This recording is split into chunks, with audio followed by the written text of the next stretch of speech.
매주 올라오는 재미있는 이야기를 보시려면 구독, 좋아요, 알림 설정 부탁드립니다. 지금 시작합니다. 한양 도성박 인왕산 자락에는 사람보다 짐승에 가까운 사내가 하나 살고 있었으니 그 이름은 돌석이라 불렸습니다. 이 돌석이란 작자가 어찌나 기골이 장대한지 지나가던 황소가 그를 보고 형님이라 부르며 길을 비켜줄 정도였지요. 근육은 옹이 박힌 참나무 같고 손바닥은 소뚜껑만 한데 문제는 머릿속이 텅 비어 그저 힘쓸 줄만 안다는 것이었습니다. 나이 35이 넘도록 장가를 못 간 그는 오늘도 주막 툇마루에 걸터앉아 탁한 막걸리 사발을 들이키며 신세 타령을 늘어놓고 있었습니다. 어이 돌석이, 니는 언제꺼정 그러고 살래? 남들은 토끼 같은 자식 낳고 알콩달콩 사는디 니는 밤마다 요강이나 껴안고 자니 안 춥나? 옆에서 빈대떡을 씹던 칠성이 킬킬대며 속을 긁어놓았습니다. 칠성의 입가에 묻은 기름기가 번들거리는 꼴이 돌석의 눈에는 여간 얄미운 게 아니었습니다.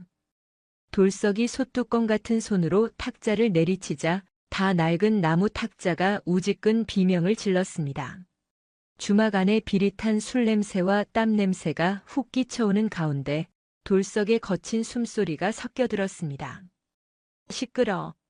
내가 못 가는 기 아이라 안 가는 기라. 내 눈에 차는 계집이 없어서 그라지. 돌석이 짐짓 큰 소리를 쳤지만 속이 쓰린 건 매 한 가지였습니다. 그때 구석에서 술잔을 기울이던 늙은 훈수꾼 박영감이 지나가듯 한마디 툭 던졌습니다. 눈이 높아서 못 간다. 흐흠. 저 건너 훈장댁 과부 그 연화 아기씨라면 모를까. 미색이야 선녀 같지만 성질이 대쪽 같고 글줄이나 읽는다고 콧대가 하늘을 찌르니 원. 사내를 아주 발톱대만도 못하게 본다지 아마. 그 말에 돌석의 귀가 번쩍 뜨였습니다. 연화. 3년 전 서방을 잃고 홀로 된 그 여인. 꼬장꼬장하기로 유명했던 김진사댁 외동딸이라 감히 쳐다볼 엄두도 못 냈던 그 이름이 술기운과 함께 뇌리를 스쳤습니다. 그람은 내가 그깟 과부 하나 못 데려올 줄 알고 오늘 밤 당장 보쌈이라도 해오면 니들이 내한테 술 한 동이 살 끼가? 얼씨구. 말은 청산유수네. 네가 그 서슬 퍼런 과부댁 담벼락이라도 넘으면 내가 내 성을 간다 가라. 칠성과 주막 사람들이 배를 잡고 웃어젖혔습니다. 그 비웃음 소리가 돌석의 귓구멍을 후벼 파는 듯 했습니다.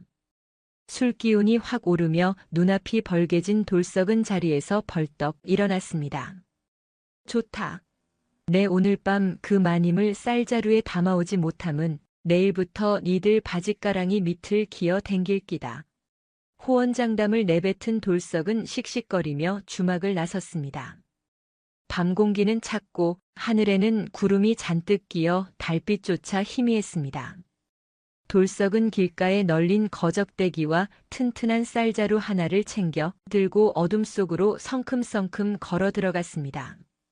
발걸음마다 흙먼지가 풀썩이며 일어났고 멀리서 들개 짖는 소리가 을씨년스럽게 들려왔지요. 김진사댁, 아니 지금은 연화 혼자 지키고 있는 그 집은 마을 끝자락 언덕 위에 외따로 떨어져 있었습니다. 담벼락은 높았으나 돌석의 덩치에는 그저 개울과 돌멩이 정도나 다름없었겠지요. 그는 침을 퇴뱉고는 담장을 훌쩍 넘었습니다. 마당은 쥐 죽은 듯 고요했고 안채에서는 희미한 호롱불빛이 창호지 문틈으로 새어나오고 있었습니다. 헤헤, 얌전한 고양이가 부뚜막에 먼저 올라간다 카드만 내 오늘 밤엔 호랑이 장가가는 날이다. 돌석은 발소리를 죽이려 애쓰며 살금살금 방문 앞으로 다가갔습니다. 방문 고리를 잡은 그의 손이 파르르 떨렸습니다.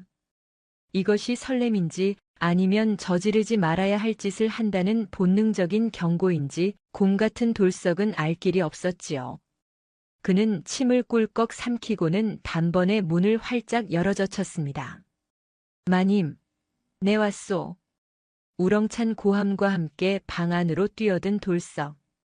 허나 그의 눈앞에 펼쳐진 광경은 예상과 전혀 달랐습니다.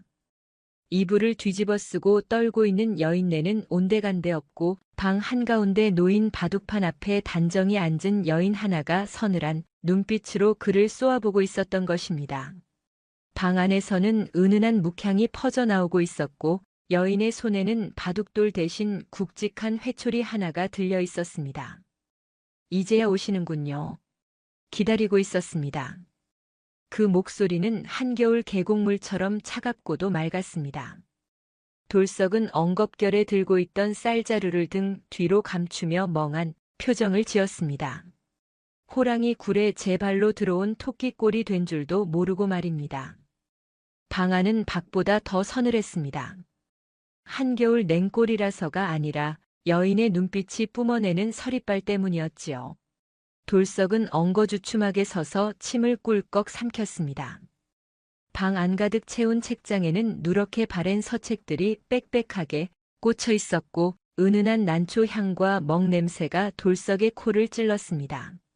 그것은 땀 냄새와 막걸리 냄새에 절어 살던 돌석에게는 맡아본 적 없는 아주 낯설고도 거북한 양반의 냄새였습니다. 신을 신고 들어오셨군요. 예의라는 글자를 쌈 싸드시지는 않으셨을 텐데. 연화가 눈길 한 번 주지 않고 붓을 들어먹을 갈며 나직이 의졸였습니다. 그 목소리가 어찌나 차분하고 위엄이 서려 있는지 돌석은 저도 모르게 뒷걸음질을 치며 신고 있던 집신을 쳐다보았습니다. 흙투성이 신발이 깨끗한 장판을 더럽히고 있었지요. 아니, 내가 지금 예의 따지러 온 기 아이라. 보쌈. 그래, 보쌈하러 왔다 안카나. 돌석이 짐짓 험상궂은 표정을 지으며 쌀자루를 흔들어 보였습니다. 허나 연화는 콧방귀도 뀌지 않았습니다. 오히려 붓을 탁 내려놓더니 고개를 들어 돌석을 정면으로 응시했습니다. 그 눈동자는 깊은 우물처럼 검고 고요해서 들여다보는 사람이 되려 빨려 들어갈 것만 같았습니다. 보쌈이라. 그 자루에 저를 담아가서 그 다음엔 어찌하실 요량이십니까?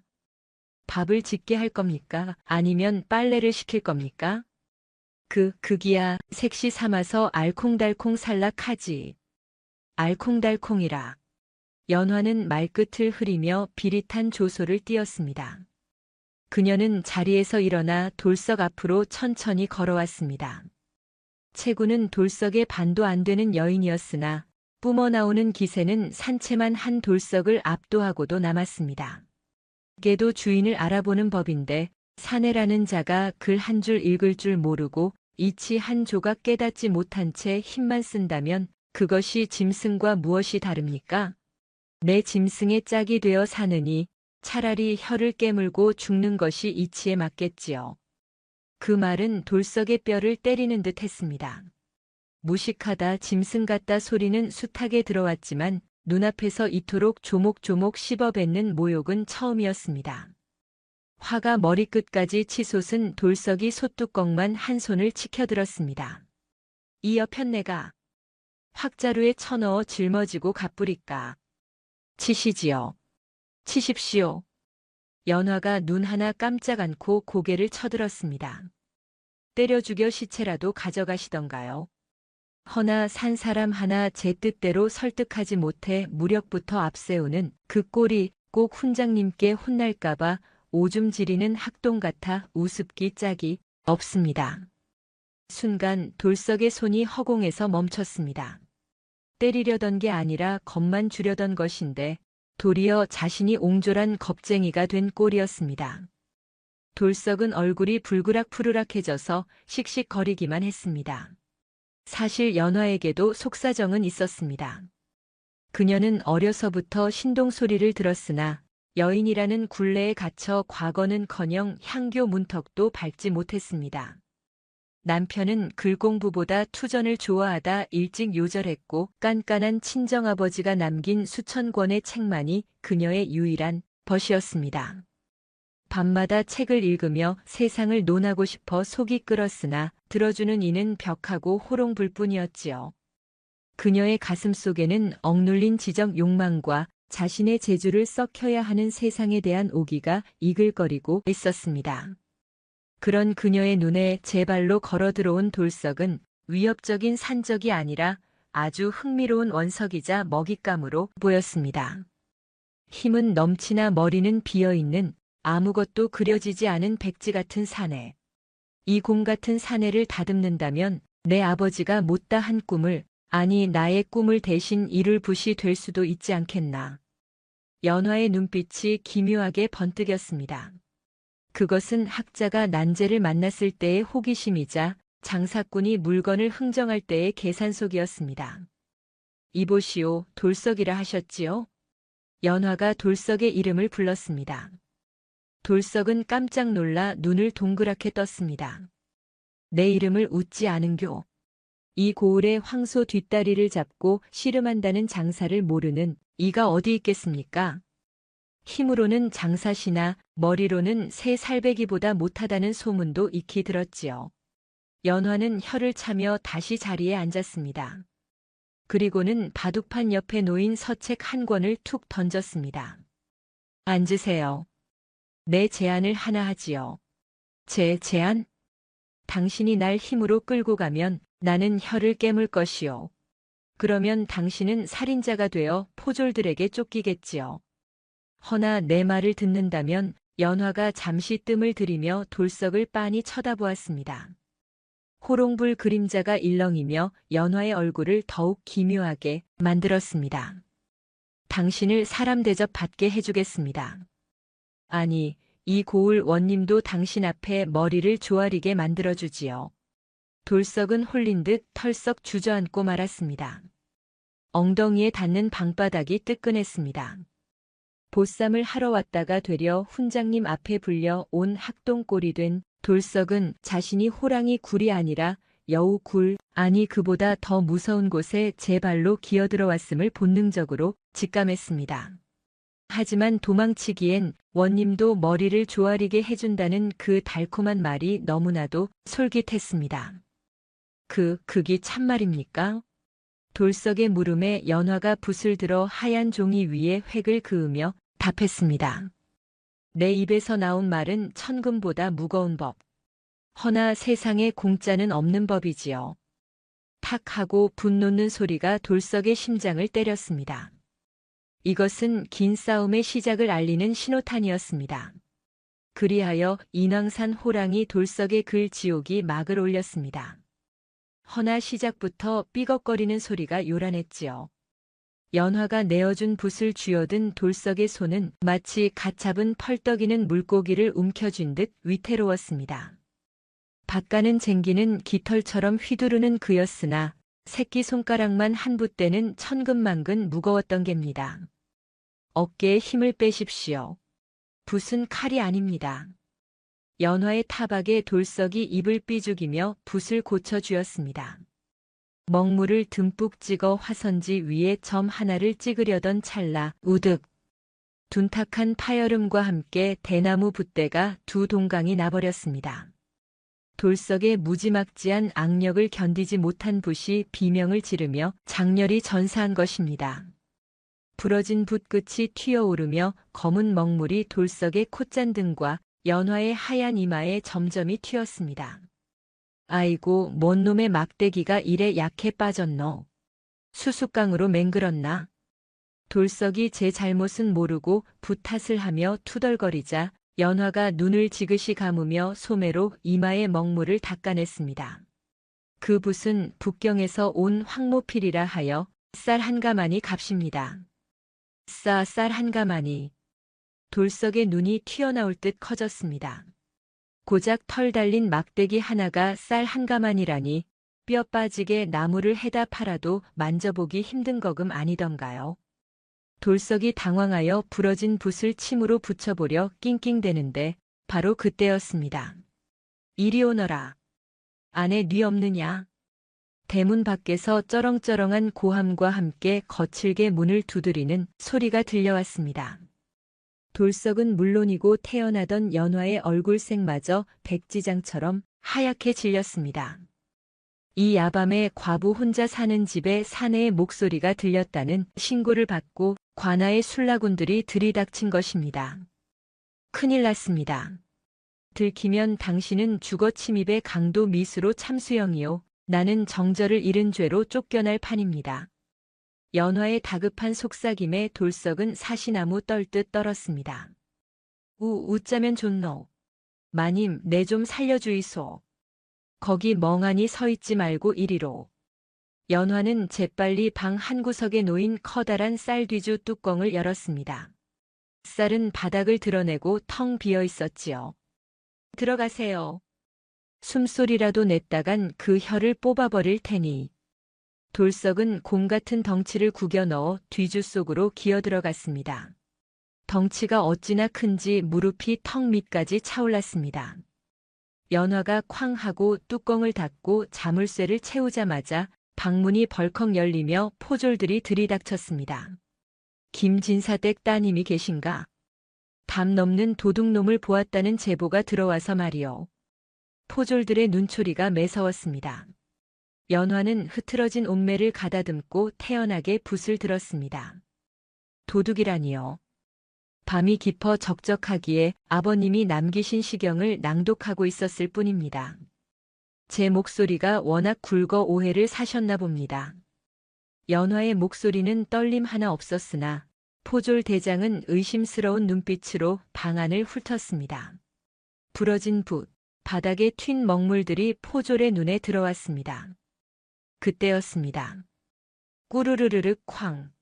적막한 방 안에 천둥치는 소리가 울려 퍼졌습니다.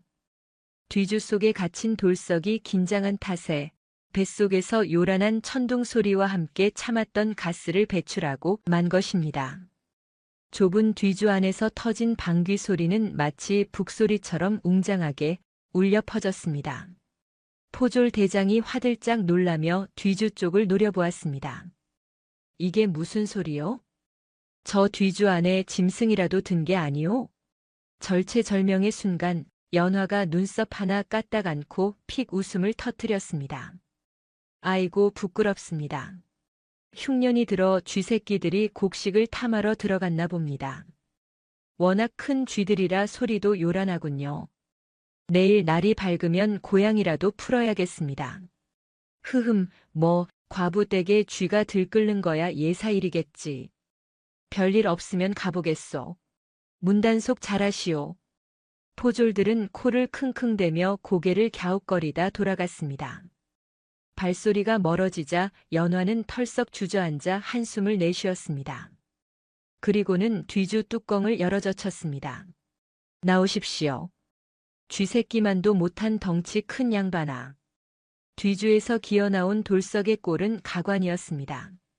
바닥에 깔려있던 하얀 쌀겨 가루를 온몸에 뒤집어 써서 마치 저승에서 갓 올라온 소복 입은 귀신꼴이었지요. 돌석은 붉어진 얼굴로 머리를 극적였습니다. 아니, 그기 보리밥을 마이 무가. 돌석은 말끝을 얼버무렸습니다. 그 꼴을 보던 연화가 결국 참지 못하고 풋하며 실소를 터뜨렸습니다. 설이 빨갛던 그녀의 얼굴에 처음으로 스쳐 지나간 인간적인 웃음이었습니다. 하지만 그 웃음도 잠시, 연화는 다시 정색하며 새 붓을 꺼내 들었습니다. 오늘부터 당신은 내 종이자 제자입니다. 이 붓값을 갚으려면 천자문을 뗄 때까지 잠잘 생각은 마십시오. 돌석은 쌀겨가 잔뜩 묻은 얼굴로 울상을 지었습니다.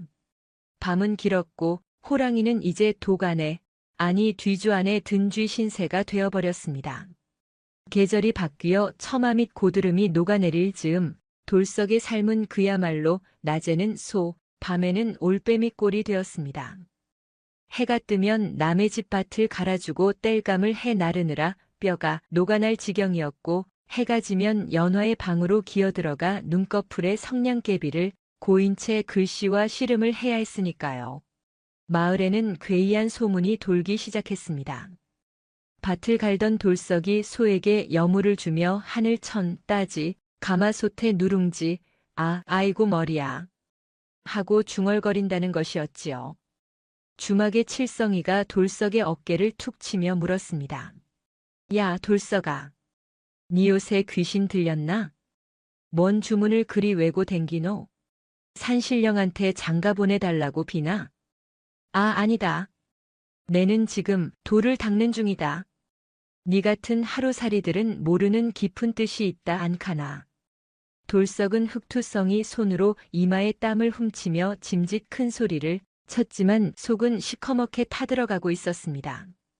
글자란 놈은 어찌나 매정한지 뒤돌아서면 까먹고 밥 한 숟갈 뜨면 잊어버리기 일쑤였으니까요. 그날 밤도 연화의 사랑방은 전쟁터였습니다. 돌석의 앞에는 사람 인자가 쓰인 종이가 놓여 있었습니다. 보세요. 두 획이 서로 기대어 서 있지 않습니까? 사람은 혼자 살 수 없어 서로 의지한다는 뜻입니다. 연화가 회초리로 글자를 짚어가며 설명했습니다. 하지만 돌석의 눈에는 그저 지게 작대기 두 개가 엇갈려 넘어진 꼴로만 보였습니다. 지게 작대기가 자빠진 거 아이가? 마님, 내 진짜 못 해먹겠심더. 이깟 먹물 찍어 바른 종이 쪼가리가 밥을 줍니까? 떡을 줍니까? 내 머리는 돌이라서 깰 구멍도 없소. 돌석이 결국 붓을 집어 던지며 벌러덩 드러누워 버렸습니다. 솥뚜껑 같은 손으로 바닥을 치며 때를 쓰는 꼴이 영락없이 덩치 큰 5살배기였습니다. 이리 살다가는 4명에 못 죽고 글자에 깔려 죽을 끼요. 차라리 관아에 고발하소. 곤장 100대 맞고 치우는 기 낫지. 방 안에는 무거운 침묵이 흘렀습니다. 타닥타닥 타들어가는 호롱불 심지 소리만이 정막을 채웠지요. 한참 뒤 연화가 자리에서 일어나 장롱 깊숙한 곳에서 낡은 종이 한 장을 꺼내왔습니다. 일어나 앉으세요. 서리빨 같은 목소리에 돌석은 찔끔하여 다시 엉거주춤 앉았습니다. 연화는 돌석의 코앞에 누렇게 바랜 종이를 들이밀었습니다. 이게 무엇인지 아십니까? 그기야 종이 아입니까? 글자가 개미떼처럼 기어다니는 것 같은데. 이것은 제 아버님이 쓰신 탄원서 초안입니다. 연화의 눈가가 파르르 떨렸습니다. 3년 전 이 마을 김서방네가 억울하게 땅을 뺏기고 쫓겨날 때였습니다. 고리대 금업자 최 부자가 써준 차용증에 이자를 못 갚으면 땅을 내놓는다는 문구가 아주 작게 어려운 한자로 적혀 있었지요. 김서방은 까막눈이라 도장만 찍으면 쌀을 준다는 말에 덜컥 손도장을 찍었고 결국 엄동설안의 길바닥으로 나앉았습니다. 돌석의 눈이 끔뻑거렸습니다. 김서방네 이야기라면 그도 알고 있었습니다. 그저 운이 없어 망한 줄만 알았는데 그런 사정이 있었을 줄이야. 아니, 글자 좀 모른다고 사람을 그래 속입니까? 그놈들이 도둑놈들 아이가. 도둑이지요. 허나 그를 아는 도둑은 칼든 도둑보다 무서운 법입니다. 그들은 법을 무기로 쓰고 글자를 족쇄로 써서 힘없는 이들의 목을 조릅니다. 연화가 돌석의 눈을 똑바로 응시했습니다. 당신이 난 놓고 기억자도 모른다 하여 무시당하는 것은 단순히 무식해서가 아닙니다. 당신이 가진 힘은 고작 쌀가만이나 들지만 저들의 글은 사람의 생사를 가르기 때문입니다. 당신은 평생 억울해도 하소연할 글 한 줄 못 쓰고 저들이 시키는 대로 밭이나 갈다가 흙으로 돌아갈 셈입니까? 돌석은 망치로 뒤통수를 얻어맞은 듯 멍해졌습니다. 힘만 세면 최고인 줄 알았는데 자신이 휘두르는 주먹은 허공을 가를 뿐이고 저 양반네들이 휘두르는 붓끝은 사람의 뼈와 살을 발라내고 있었던 것입니다. 내가 그를 알면 그 도둑놈들 이길 수 있는 기가? 이길 수 있습니다. 아니, 적어도 눈 뜨고 코 베이는 짓은 당하지 않게 해드리지요. 연화가 바닥에 떨어진 붓을 주워 돌석의 손에 쥐어주었습니다. 붓대는 차가웠으나 돌석의 손바닥에는 뜨거운 열기가 감돌았습니다. 다시 잡으세요. 이것은 붓이 아니라 당신의 눈을 뜨게 할 칼입니다. 돌석은 침을 꿀꺽 삼키며 붓을 고쳐 잡았습니다. 종이 위에 사람 인자가 더 이상 넘어진 지게 작대기로 보이지 않았습니다. 그것은 마치 두 다리로 땅을 딛고 당당하게 서 있는 사람의 모습처럼 꿈틀거리며 돌석을 노려보고 있었습니다. 하모, 내 함 해보지. 사람이 밥만 먹고 사나 오기가 있어야지. 그날 밤 인왕산 자락의 작은 사랑방에서는 닭이 울 때까지 책장 넘기는 소리가 끊이지 않았습니다. 곰 같은 사내의 가슴 속에 짐승의 본능 대신 사람의 뜨거운 피가 돌기 시작한 것입니다. 세월은 유수와 같다더니 어느덧 인왕산 골짜기에 세 번째 단풍이 들었습니다. 그동안 돌석에게는 천지개벽할 변화가 일어났습니다. 예전 같으면 장터 국밥집에서 국물이 짭니다. 싱겁니다더 하고 주모와 신랑이나 버렸을 그가 이제는 지게를 지고 산을 오르며 맹자를 은조리는 기이한 풍경을 연출하게 된 것입니다. 항산이 없으면 항심도 없다 카더마는 내 뱃속에 밥이 안 들가니 인자함이고 나발이고 다 귀찮네. 에헤이, 공자님도 배는 고프셨을 끼다. 돌석이 땀을 뻘뻘 흘리며 나무짐을 내려놓자 지나가던 마을 촌로들이 입을 떡 벌렸습니다. 거참 돌석이가 곰 발바닥에 먹물을 찍더니 사람이 다 됐구먼. 요새는 훈장님 댁 마당에서 글 읽는 소리가 끊이질 않는다지. 사실 돌석의 변화는 단순한 암기 실력이 아니었습니다. 평생 밑바닥에서 구르며 익힌 세상 물정에 책 속의 이치가 더해지니 그의 입에서 나오는 말은 살아 펄떡이는 물고기처럼 힘이 있었지요. 하루는 마을을 지나던 거드름 피우는 젊은 선비 하나가 무식한 농사꾼을 윽박지르는 광경을 목격했습니다. 이놈들아, 주역에 이르길 하늘은 높고 땅은 낮다 하였거늘 감히 상놈들이 양반 가는 길을 막아서.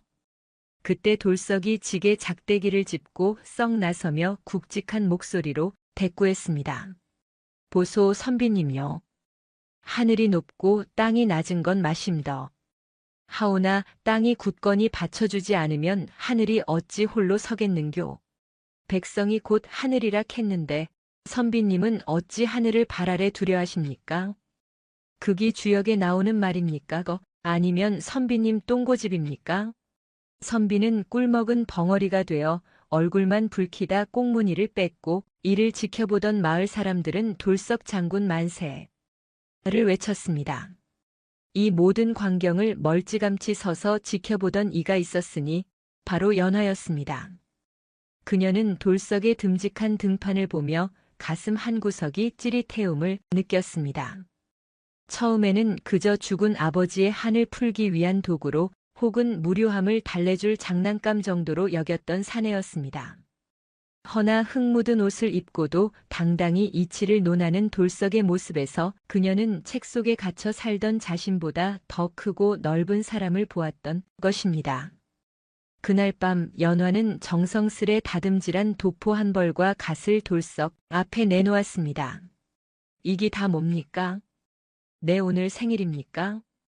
돌석이 눈을 동그랗게 뜨자 연화는 짐짓 엄한 표정으로 그러나 떨리는 손끝을 감추며 말했습니다. 내일 한양에서 별시가 열린다 합니다. 짐을 싸십시오. 예. 과거라니요. 내 같은 놈이 어찌 감히 나라님 계신 대궐을 밟습니까? 내는 난 놓고 기역자 겨우 뗀 놈인데. 돌석이 펄쩍 뛰며 손사래를 쳤습니다. 그러자 연화가 돌석의 거친 손을 덥석 잡았습니다. 남녀가 유별하다 하여 옷자락 스치는 것도 피하던 그녀가 처음으로 사내의 손을 그 투박하고 굳은 살 박인 손을 두 손으로 감싸준 것입니다. 연화의 손은 옥처럼 찼으나 그 온기는 돌석의 심장을 데우기에 충분했습니다. 돌석 씨, 당신은 이미 난 놓고 기역자만 아는 놈이 아닙니다. 썩어 빠진 양반들보다 훨씬 더 맑은 눈으로 세상을 보는 선비입니다. 가서 보여주십시오. 곰 가죽을 쓴 사람이 진짜 호랑이보다 무섭다는 것을. 그리고 연화는 잠시 말을 멈추고 고개를 숙였습니다. 달빛이 그녀의 붉어진 귓가를 비추었습니다. 급제하고 돌아오시면 그때는 스승과 제자가 아니라 지아비와 지어미로 연을 맺고 싶습니다. 그 말은 천둥 소리보다 더 크게 돌석의 귓전을 때렸습니다. 돌석은 멍하니 있다가 이내 얼굴이 홍시처럼 붉어져서 어쩔 줄을 몰라 했습니다. 마님. 아니, 부인. 내가 꼭 장원급제 해가 올기요. 임금님 수염을 뽑아서라도 붓을 맹글어 올 테니 딱 기다리이소. 돌석은 벅차오르는 감정을 주체하지 못하고 그 자리에서 큰절을 넙죽 올렸습니다. 방 안가득했던 묵향 위로 풋풋하고도 애틋한 살구꽃 향기가 겹쳐 흐르는 듯 했습니다. 그것은 긴 겨울을 지나 드디어 싹을 틔운 두 사람만의 봄이었습니다. 허나 운명은 그리 호락호락하지 않았습니다. 돌석이 보찜을 싸서 마을 어귀를 나서려던 찰나 어둠 속에서 번들거리는 눈빛들이 그를 기다리고 있었으니 그것은 과거 시험장에 나타날 가짜 양반 돌석을 시기하는 무리들의 검은 그림자였습니다. 한양 도성박 심리까지 과거를 보러 온 선비들의 행렬이 장사진을 이루었습니다. 갓쓴 모양새가 마치 콩나물 시루 같고 흰 도포 자락이 물결치니 눈이 다 어지러울 지경이었지요. 그 틈바구니에 곰 같은 덩치의 돌석이 끼어 있으니 이는 마치 백로대 속에 섞인 멧돼지 꼴이라 지나는 사람마다 힐끔거리며 수군댔습니다. 거참 요즘은 소나 개나 과거를 본다더니 저자는 붓 대신 도끼를 들고 와야 할 상판이 아닌가. 비단 옷을 입은 한 새님이 부채로 코를 막으며 비아냥거렸습니다. 예전의 돌석이었다면 당장 그 새님의 멱살을 잡아 콩타작하듯 패주었겠지요. 허나 지금의 돌석은 달랐습니다. 그는 품 안에서 연화가 챙겨준 낡았지만 깨끗한 손수건을 꺼내 이마에 땀을 훔치며 씩 웃어 보였습니다. 보소 선비님. 소나게도 밥은 묵고 살아야 안 합니까? 하물며 나랏일 하는 양반들이 백성들 밥그릇 챙기는 법을 모르면 그기 소, 개보다 나을 기 뭐 있겠습니까? 내는 오늘 도끼 대신 붓으로 그 밥그릇 지키는 법 좀 적어볼라 합니다. 그놈 말버릇하고는. 새님은 돌석에 뼈있는 농담에 기가 막혀 헛기침만 내뱉고는 슬금슬금 자리를 피했습니다. 돌석은 연화가 일러준 대로 심호흡을 크게 한 번 하고 시험장인 권례로 들어섰습니다. 북소리가 둥둥 울리고 드디어 시제가 내걸렸습니다. 농자천하지대본 마이너스 농사가 천하의 큰 근본이니 이를 다스리는 도리에 대해 논하라. 시제를 본 순간 시험장 곳곳에서 탄식과 안도의 한숨이 교차했습니다. 주역이나 시경의 난해한 구절을 달달 외워온 선비들은 이 무슨 촌스러운 주제인가 하며 붓끝을 망설였지요. 허나 돌석의 눈은 화롯불처럼 이글거리기 시작했습니다. 이것은 그가 평생 몸으로 겪고 땀으로 써온 자신의 이야기였기 때문입니다. 마님, 아니 부인. 내 오늘 이 종이 위에다가 내 평생 갈아온 밭이랑을 한 맹글어 보겠습니다. 돌석은 먹을 갈았습니다. 남들은 우아하게 손목을 놀릴 때 돌석은 마치 맷돌을 돌리듯 묵직하게 먹을 갈았습니다. 진한 먹물 냄새가 코끝에 닿자 그의 머릿속에는 난초 향 가득했던 연화의 사랑방이 스쳐 지나갔습니다. 드디어 붓을 든 돌석. 그의 분놀림은 거침이 없었습니다. 화선지 위를 달리는 붓은 춤을 추는 학이 아니라 거친 자갈밭을 쟁기질하는 황소와 같았습니다. 글씨체는 삐뚤빼뚤하고 투박하여 명필과는 거리가 멀었으나 획 하나하나에 뼈가 있고 살이 있어 마치 살아서 꿈틀거리는 듯했습니다. 천하의 근본은 흙에 있고 흙의 주인은 땀 흘리는 백성이다. 고로 정치는 자풀을 뽑아 곡식을 살리는 호미와 같아야 한다. 허나 지금의 위정자들은 호미로 제 발등이나 찍고 자풀 대신 곡식의 뿌리를 뽑고 있으니 어찌 곡간이 차겠는가. 돌석은 자신이 겪은 억울함, 칠성이의 한숨, 그리고 연화가 가르쳐준 성현의 말씀을 버무려 거침없이 써내려갔습니다. 미사여구는 없었으나 진심이 뚝뚝 묻어나는 문장이었습니다. 옆자리 선비가 아니 저 무식한 놈이 하며 곁눈질하다가 돌석의 글 기세에 눌려 먹물을 엎지르는 소동까지 벌어졌습니다. 마침내 해가 뉘엿뉘엿 넘어가고 마감 북소리가 울렸습니다. 돌석은 마지막 마침표를 꾹 눌러 찍고는 붓을 내려놓았습니다. 온몸의 기운이 다 빠져나가고 등줄기에는 식은땀이 흘렀으나 가슴속은 10년 묵은 체증이 내려간 듯 시원했습니다. 답안지가 수거되고 채점관들이 모인 곳에서는 한바탕 소란이 일었습니다. 이게 도대체 무슨 글씨체인가? 괴발괴발 써놓아 읽기가 사납구먼. 허나 내용을 보게. 문장은 거칠지만 이치가 명확하고 백성의 고단함이 눈에 보이듯 생생하지 않은가. 공자께서 살아계셨다면 겉만 번지르르한 글보다 이 글에 무릎을 치셨을 걸세. 심사위원들 사이에서도 갑론을 박이 오갔습니다. 그때 시험관 중 가장 높은 대제학이 돌석의 답안지를 집어 들었습니다. 그는 한참 동안 말이 없더니 입가에 은은한 미소를 띠며 붓을 들었습니다. 흙냄새가 나는 글이라. 궐 안에 비단 냄새에 취해 잊고 있던 냄새로다. 이자의 붓끝은 뭉툭하나 그 획은 천하를 찌르고도 남음이 있다. 그 시각 돌석은 터덜터덜 시험장을 빠져나와 주막으로 향했습니다. 결과는 하늘에 맡겼으니 이제는 그리운 연화가 있는 인왕산으로 돌아가고픈 마음뿐이었습니다. 막걸리 한 사발을 들이키며 밤하늘을 올려다보니 구름 사이로 얼굴을 내민 보름달이 꼭 연화의 얼굴처럼 환하게 웃고 있는 듯 보였습니다. 아이고 부인. 내사 할 만큼 했으니 떨어짐은 그냥 평생 마당쇠나 하락하소. 극이 더 속 편할지도 모르겠네.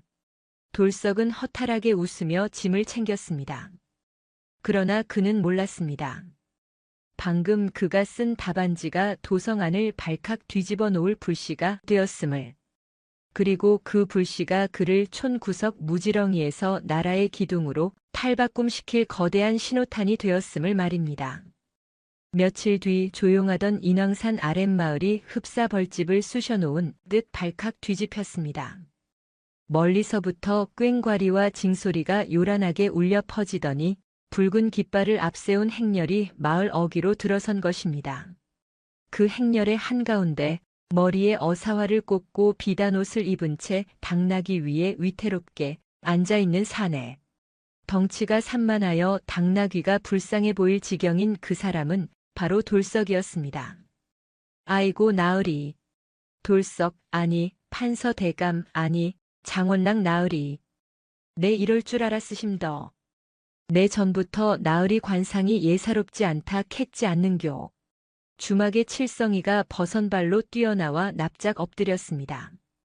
돌석은 헛기침을 하며 어색하게 갓근을 만지작거렸지요. 허허 칠성아. 관상은 무슨 네가 저번에 내보고 산적 두목하면 딱이라 않겠나? 술상이나 봐놓거라. 오늘 마을 잔치다. 예의. 분부대로 합조. 마을 사람들의 환호를 뒤로하고 돌석은 당나귀에서 내려 곧장 연화의 집으로 달려갔습니다. 살인문을 박차고 들어서는 그의 가슴은 과거 시험장 들어갈 때보다 더 세차게 방망이질 쳤습니다. 마당에는 연화가 미리 나와 기다리고 있었습니다. 그녀는 돌석의 머리에 꽂힌 어사화와 흙먼지 묻은 비단신을 물끄러미 바라보았습니다. 돌석은 숨을 헐떡이며 품 안에서 붉은 합격 증서인 홍패를 꺼내 연화의 두 손에 쥐어주었습니다. 마님. 아니 부인. 내 해냈으심더. 내 진짜로 임금님 앞에서 침 튀어가며 썰을 풀었다 아입니꺼. 대제학 영감이 내 글을 보고 눈물을 찔끔 흘리더이다. 돌석이 아이처럼 방방 뛰며 떠들어대자 연화의 눈시울이 붉어졌습니다. 그녀는 떨리는 손으로 홍패를 쓰다듬었습니다.